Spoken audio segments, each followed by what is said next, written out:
What do people feel when they see an object? What do people feel when they listen to something? What do people feel when they touch the materials? We want to make people feel. This time with the CUPRA Tindaya, we have a very special connection between machine and human.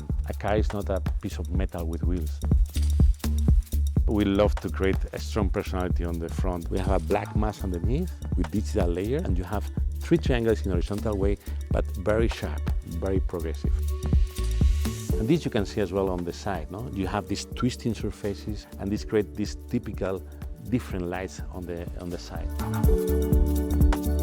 On the rear, we have a very fast cabin with the shoulders, with this logo illuminated that create this digital area at the rear.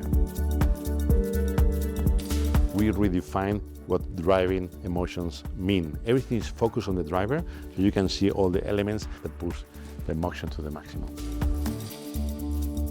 For us, it's not a machine anymore, because at CUPRA, we believe that the cars are not built, are born.